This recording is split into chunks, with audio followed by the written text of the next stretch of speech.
Hola amigos, les damos la bienvenida a un nuevo Piensa Valparaíso, aquí en Piensa TV. Soy Karen Trachtenberg, directora de la Escuela de Periodismo de la Universidad Adolfo Ibáñez, y como cada semana queremos invitarlos a conversar sobre nuestra región, sobre sus potencialidades, sus dificultades y todo desde la mirada de nuestros interesantes invitados. Antes que todo, quiero presentar a mi coconductor.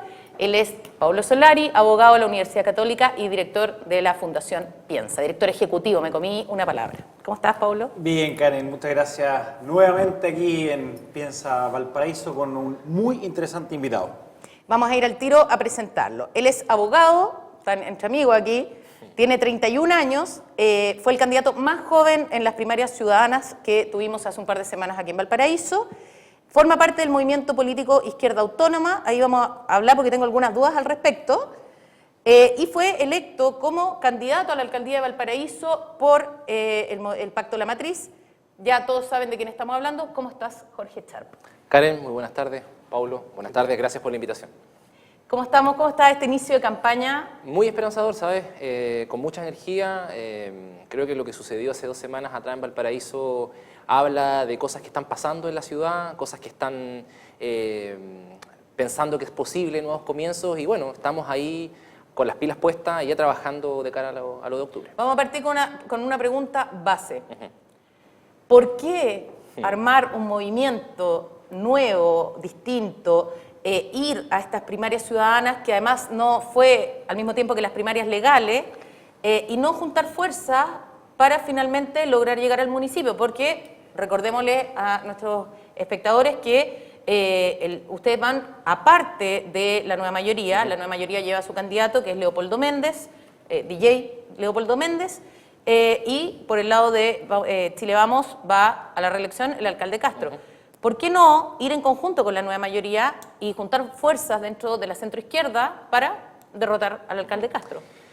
Porque, por varias razones, yo creo. A ver, en primer lugar, porque partimos de un diagnóstico bien claro, ¿no? El estado de abandono y empobrecimiento que hoy día sufre nuestra ciudad, Valparaíso, se debe a múltiples factores, ¿no? Sin embargo, creemos que el duopolio, ¿no? Los mismos de siempre, la clase política local, ha tenido gran responsabilidad por aquello, ¿no? Ya sea por acción u omisión en estos 25 años de gestión.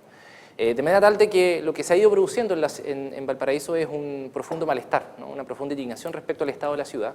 Y creo que el ejercicio de la primaria lo que termina haciendo es transformando, un poco lo decíamos lo comentaba fuera de cámara, convertir dicho malestar, dicha indignación en una alternativa legítima y viable para poder gobernar la ciudad. Pero finalmente no es una candidatura un poco simbólica, precisamente para mostrar esta indignación, pero sabiendo que no van a llegar a ningún lado. En ningún caso, bueno, esa es una opinión tuya, pero creo que No, una pregunta, no Ah, opinar, ya, aquí no estoy opinando.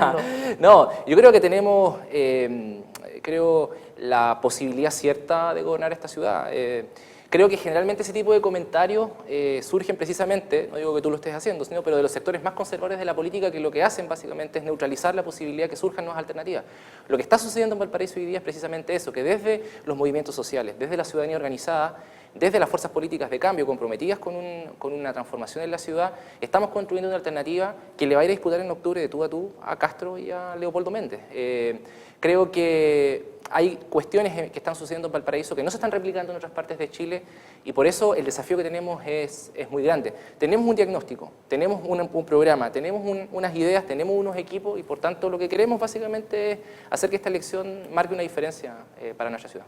¿Y cuáles son, Jorge, esas ideas principales que estructuran tu programa y por lo tanto la propuesta que ustedes quieren hacerle a la ciudad?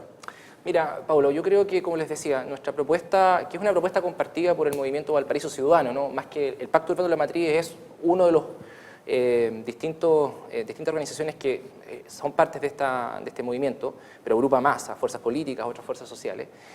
Nosotros partimos de un diagnóstico bien claro, ¿no? La ciudad sufre un estado de abandono y empobrecimiento que se ha venido sistemáticamente dando en los últimos años. Es una cuestión estructural, trasciende a un gobierno local, ¿no? Se viene gestando por lo menos los últimos 30 años en Valparaíso. Valparaíso no tiene un modelo de desarrollo, y por tanto lo que creemos que hay que oponer es básicamente un nuevo modelo de ciudad, donde el gobierno local juega un rol fundamental, donde a través de una gestión municipal a la altura del siglo XXI, podamos realizar básicamente tres grandes cosas. En primer lugar, un gobierno local que tenga la capacidad para poder redefinir sus prioridades y enfocarse a resolver de fondo los problemas que hoy día quejan a Valparaíso, que son múltiples. Después podemos conversar en profundo cada uno de ellos. En segundo lugar, que yo creo que es algo que le falta a la política y principalmente a este gobierno local, que es un gobierno local, un municipio transparente, es decir, que ponga fin a una cuestión que creo que es rechazada por todos, que es el problema de la corrupción, el problema de la falta de un manejo eficiente, y en tercer lugar, que para nosotros es la cuestión ancla, es fundamental, y donde queremos marcar la diferencia, cómo se están haciendo las cosas en Valparaíso, que es básicamente un municipio con participación. Es decir, los protagonistas del cambio en Valparaíso son los vecinos y vecinas de la ciudad. Son las organizaciones comunitarias, las juntas de vecinos, los movimientos sociales, el vecino que se levanta todos los días para poder ir a trabajar y va a su casa y quiere descansar y quiere tener un barrio tranquilo. Entonces, la participación de ellos es fundamental. Y el gobierno local de Valparaíso, porque así la ley y el ordenamiento jurídico lo establece, tiene instrumentos y herramientas precisamente para fomentar esa participación. Entonces, son tres grandes ejes que expresan de alguna forma este nuevo modelo de ciudad que queremos impulsar. Y termino con esto. Lo que queremos básicamente, Pablo, es recuperar el gobierno local de Valparaíso. ¿Recuperarlo de quién? Recuperarlo de los mismos de siempre, recuperarlo del duopolio, recuperarlo de las influencias, de las malas influencias empresariales que existen dentro del gobierno local, para convertirlo en una herramienta de cambio, para convertirlo en una herramienta que permita, por una parte, asegurar bienestar social sin distinción a todos los habitantes de nuestra ciudad y también como herramienta para profundizar la democracia y la participación en la comuna. ¿Cómo se profundiza, por una parte, esa democracia? ¿A través de qué mecanismo? Y por otro lado, ¿cómo se cambia este modelo de desarrollo de Valparaíso considerando la deuda que Valparaíso tiene? Mira, respecto a lo primero, la participación para nosotros es la cuestión clave y el gobierno local de Valparaíso tiene herramientas para precisamente potenciar la participación. Por ejemplo, uno de los instrumentos más importantes que tiene la municipalidad es el Plan de Desarrollo Comunal. El Plan de Desarrollo Comunal en Valparaíso es del año 2002 y recién ahora se está actualizando, ¿no? Uno podría pensar, bueno, ¿por qué justo ahora se está actualizando y no se actualizó antes? ¿No? Dejo abierta la pregunta. ¿Cada cuánto debería actualizarse? Cada 4 años, ¿no? Entonces, tienes un plan de desarrollo comunal que no está a la altura de los desafíos de Valparaíso, creado el año 2002. El 2003 Valparaíso fue declarado Patrimonio de la Humanidad. El 2003 Valparaíso tenía a Placilla como un sector muy importante para el desarrollo de la ciudad con 20.000 habitantes. Hoy día Placilla tiene 70.000 habitantes. Entonces, es un plan de desarrollo que básicamente lo que hace es ordenar estratégicamente la ciudad. La ley permite que dicho plan de desarrollo comunal sea plebiscitado.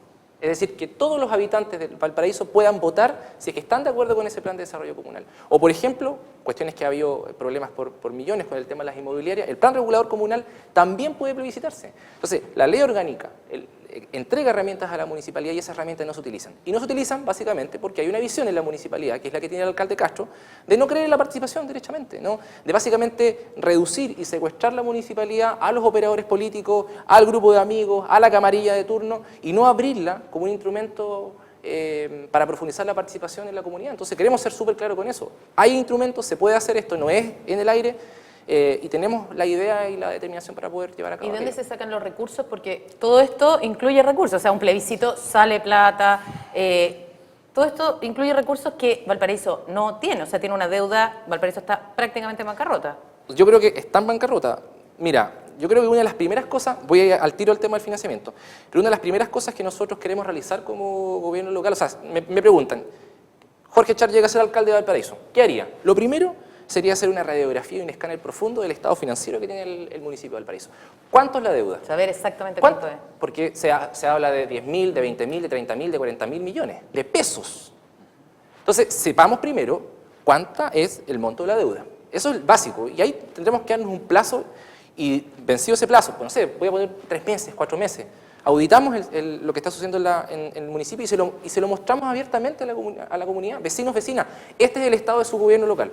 Nosotros nos comprometemos a eso, que es una cuestión mínima, ¿no? Una cuestión fundamental para poder saber hasta dónde podamos poder avanzar con el gobierno local de cambio en Valparaíso. Decirle a la gente cuánta plata se debe.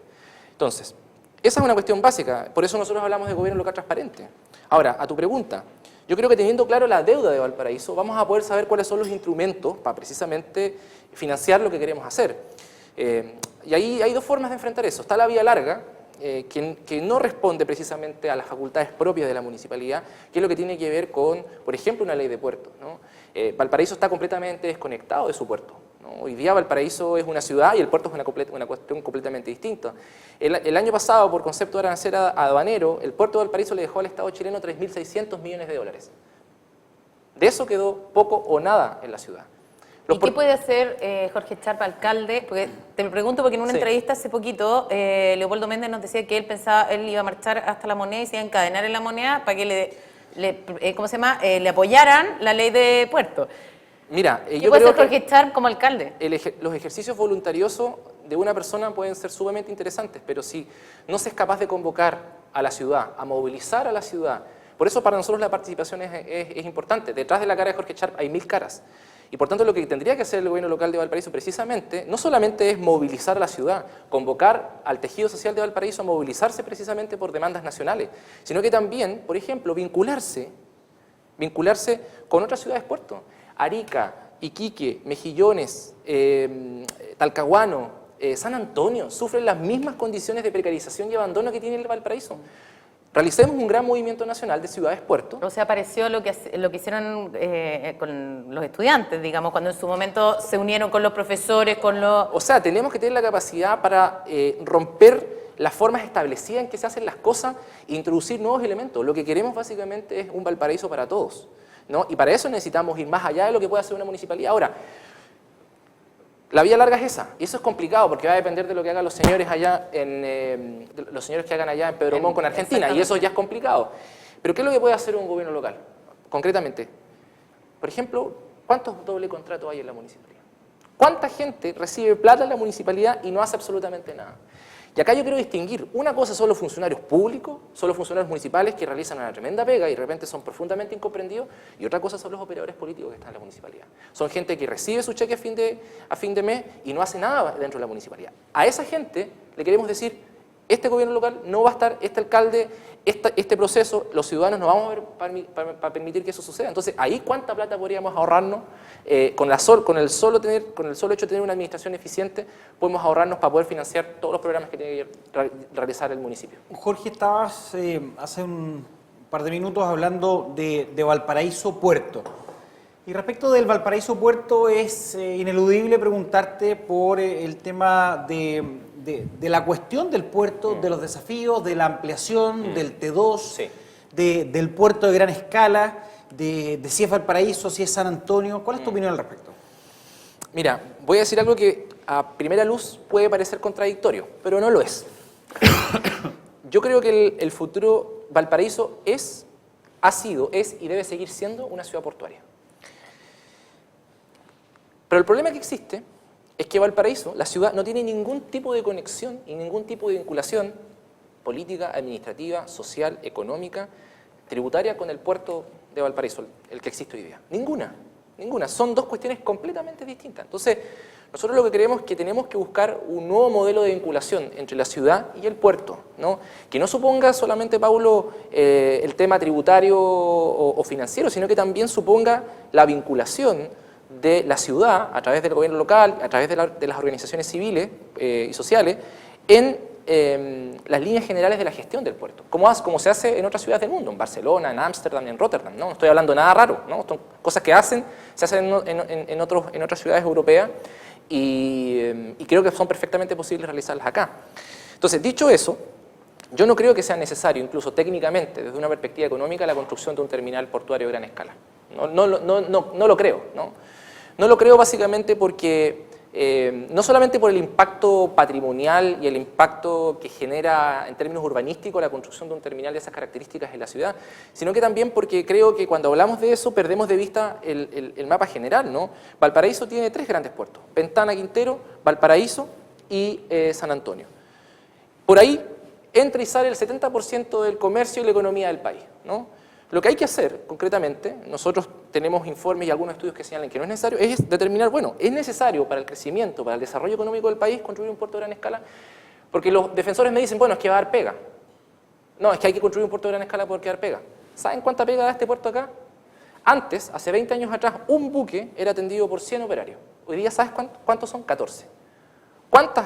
¿Cuánto comercio por la automatización del puerto cuánto desarrollo económico local se ha ido quedando atrás o ha ido derechamente destruyéndose por la automatización del puerto.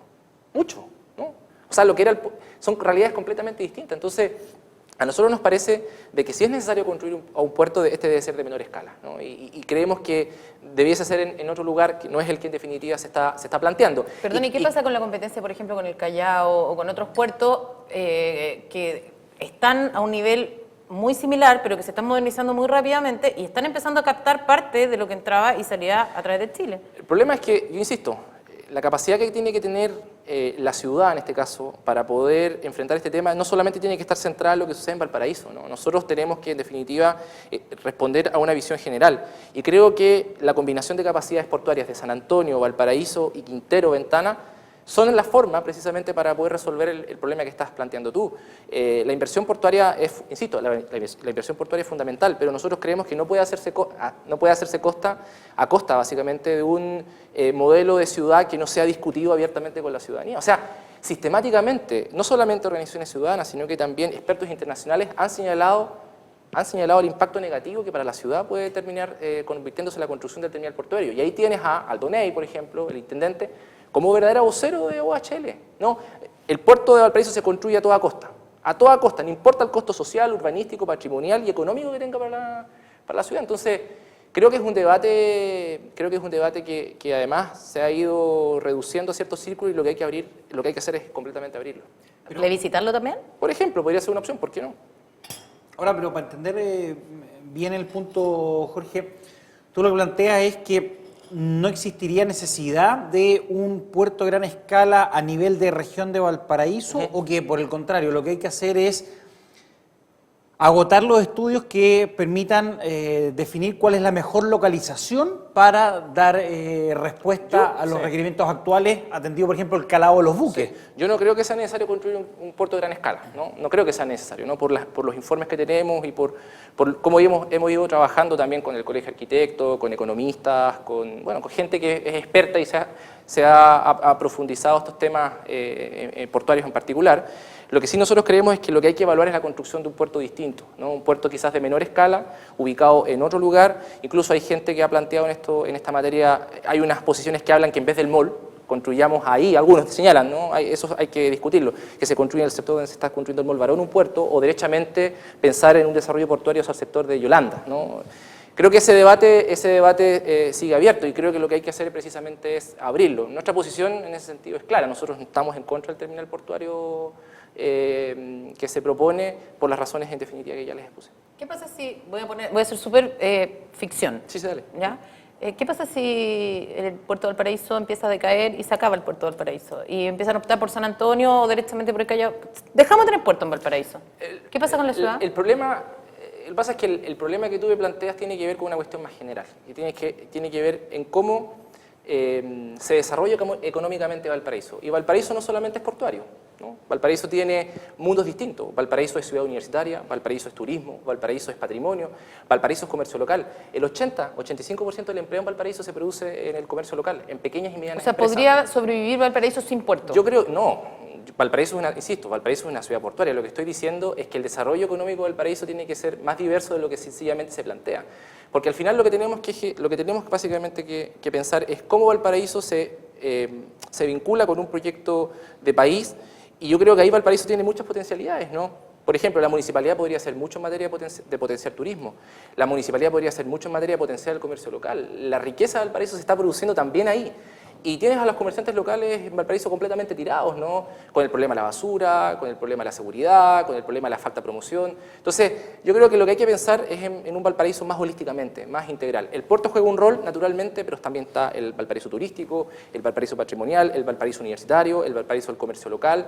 Y nos parece de que esa visión hoy día termina siendo conversada y discutida y resuelta en Santiago, ¿no? Ni siquiera en los salones de las instituciones públicas, sino que en los salones de los grandes empresarios del país y no con la ciudadanía porteña. ¿Qué pasa con el tema seguridad, que es un tema muy relevante en Valparaíso? Es uno de los problemas que tenemos, pero además está muy ligado también al tema de las marchas. Y te lo pregunto porque tú fuiste Dirigente estudiantil. Dirigente estudiantil. Sí. Y lo que ha pasado crecientemente es que cada vez que hay marchas, que siempre son en Valparaíso, bueno, nunca he visto una marcha en Viña Ha habido muchas. Nunca he visto una estudiantil por... De hecho, sí, me acuerdo hubo una, sí, me De acuerdo. hecho, hace 2 meses atrás la Universidad Andrés Bello salió a marchar por la educación ahí por Quillota. Sí, no, pero me acuerdo que hubo una bien grande hace un par de Sí, años. no, Sí, hemos marchado sí. por todos lados. De hecho, hace poco hubo una en Limache, en Quillota. Bueno, pero fundamentalmente las marchas se producen en Valparaíso. Sí, Me imagino que tiene sí. que ver con la cercanía al Congreso, qué sé yo, Es la un lugar marcha de la simbólico para CUT, marchar, la marcha... claro. Bueno, y crecientemente cada vez que hay marcha queda la escoba, todo lo que son 21 de los... mayo pasado, por ejemplo. 21 de mayo, los locatarios de todo lo que es Pedro Montt, se van a las pailas, terminan Sí, con los claro. locales destruidos. ¿Cómo se soluciona eso? Desde un ex dirigente. Súper interesante, mira, súper interesante. Hay que hacer una distinción, sí. Yo creo que una cosa es la seguridad pública y la delincuencia y otra cosa son las movilizaciones, ¿no? Son dos cosas completamente distintas. Que en el marco de una movilización se produzcan problemas Pero terminan vinculados juntándose. pero no siempre, ¿no?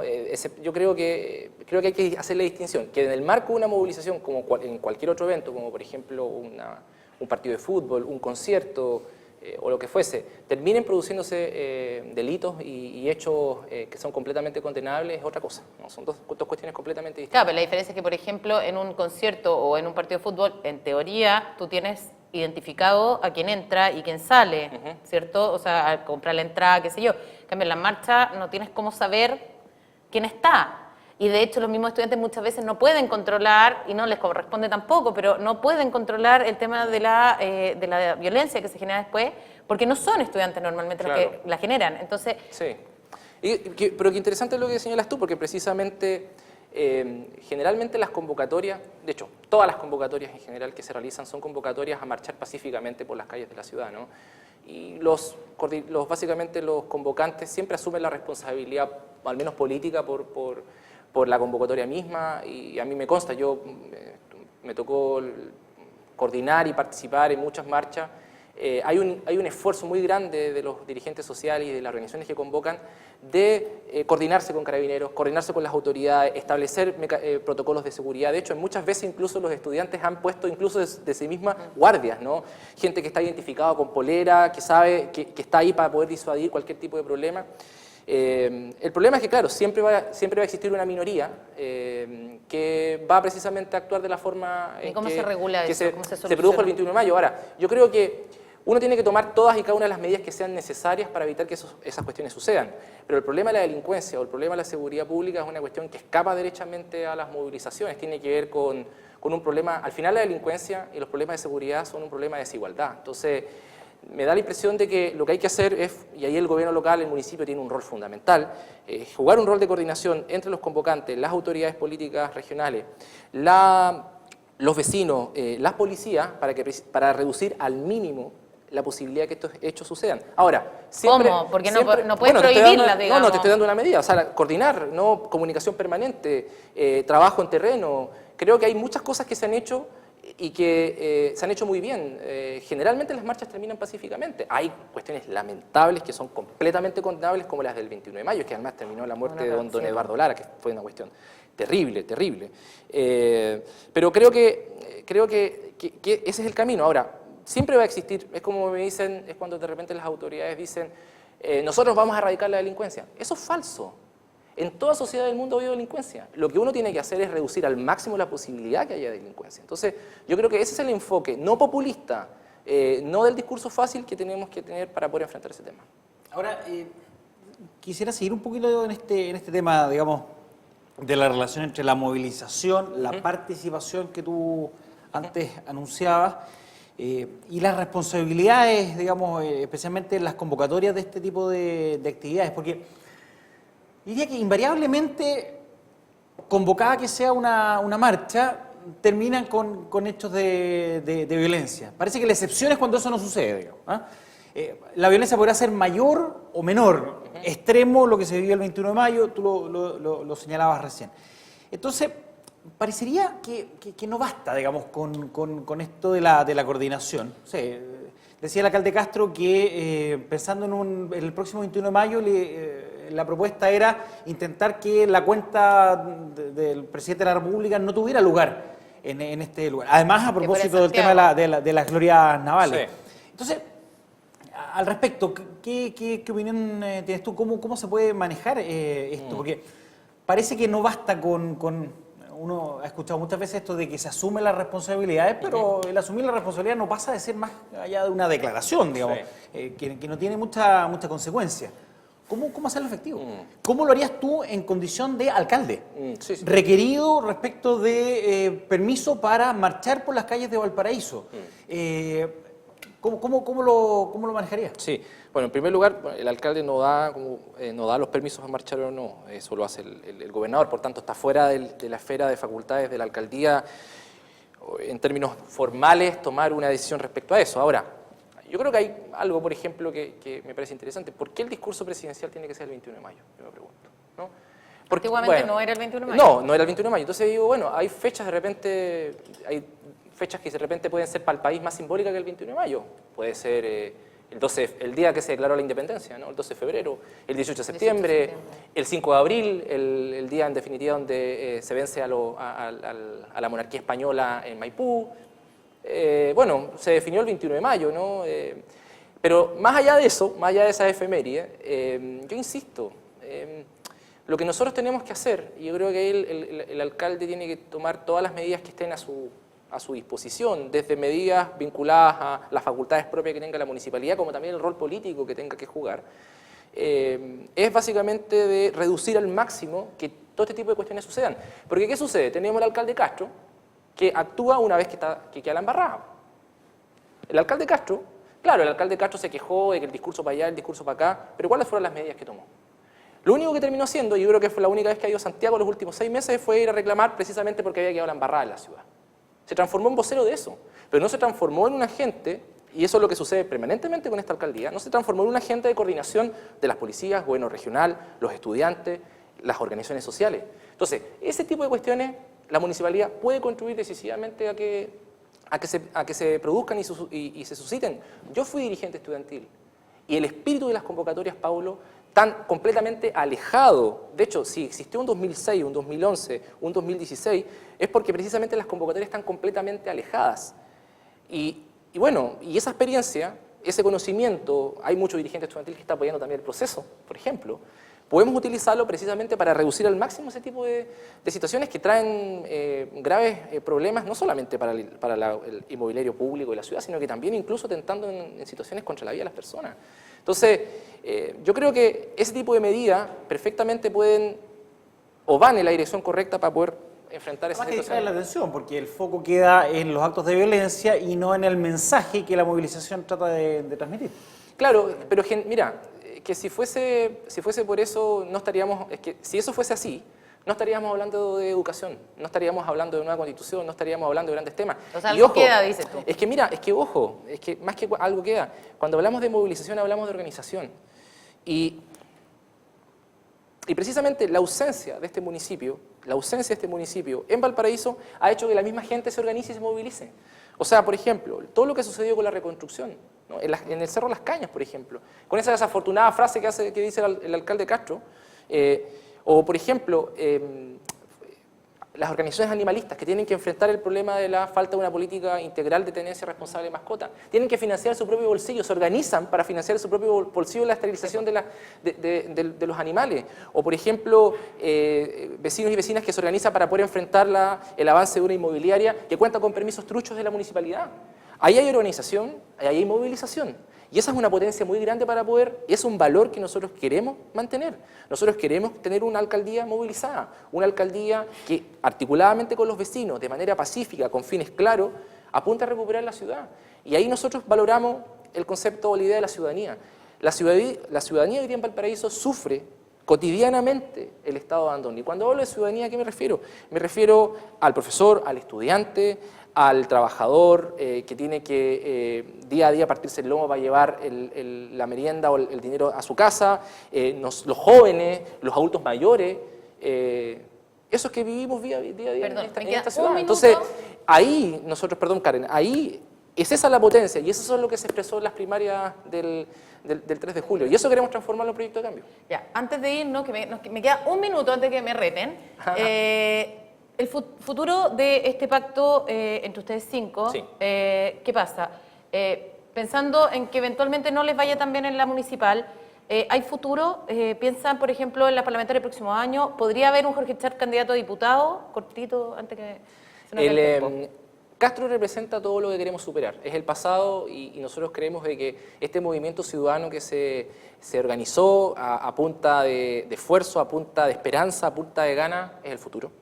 Y estamos trabajando todos conjuntamente. Se está articulando la alianza política y social más grande que ha tenido la ciudad para poder enfrentar a los mismos de siempre. Y por eso yo le decía a Paulo, para nosotros esta es una carrera de a tres.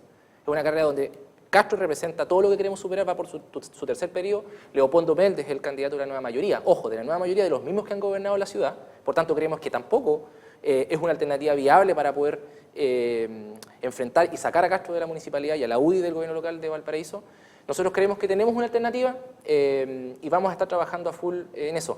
Y hoy día el objetivo es recuperar el gobierno local de Valparaíso. O sea, no se ha planteado todavía para el próximo año. Nosotros queremos ganar la alcaldía. Y tenemos propuestas, programas, equipos y toda la esperanza y todo el corazón y las ganas para poder hacerlo. Anda esperanza dando vuelta en Valparaíso.